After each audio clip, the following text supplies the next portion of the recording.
Next 40 question చూడండి. What type of conditions do experiments try to simulate?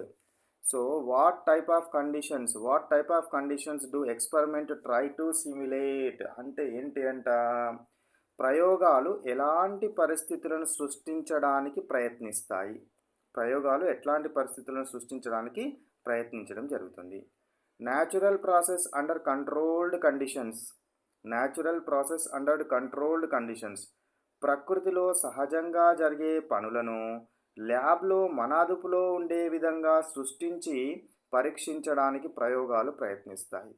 ఎంత బాగుంది చూసారా?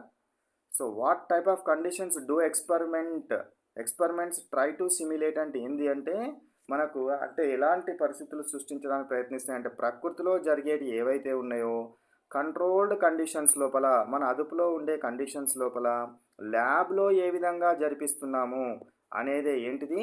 Type of conditions do experiments try to simulate. Next come to 41 question. Who studies behaviour of organisms in relation to environment? So who studies జీవుల ప్రవర్తనకు మరియు అవి ఉండే పరిసరాలకు ఉన్న సంబంధాన్ని అధ్యయనం చేసే శాస్త్రాన్ని ఏమంటారు? Who studies behaviour of organisms in relation to environment. So organism యొక్క బిహేవియర్ను ఎన్విరాన్మెంట్ రిలేషన్కి మధ్యన ఉండే సంబంధాన్ని చెప్పే అధ్యయనం చేసే శాస్త్రాన్ని ఏమంటారు? ఎకాలజీ అంటారు. ఆ శాస్త్రవేత్తను ఏమంటారు? ఎకాలజిస్ట్ అంటారు. ఎకాలజిస్ట్. సో ఇతను ఏం చేస్తాడు? పరిసరాలకు మరియు జీవులకు మధ్య ఉండే సంబంధం గురించి అధ్యయనం చేయడము జరుగుతుంది. Next question. What is one way science benefits society? So ఏంటిదంట? సైన్స్ వల్ల సమాజానికి కలిగే ఒక ఉపయోగం చెప్పండి. బై డిసీజ్ ప్రివెన్షన్ అండ్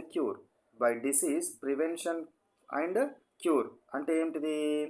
వ్యాధులను నివారించడము మరియు వాటిని నయం చేయడానికి మందులను కనుగొన్నారు.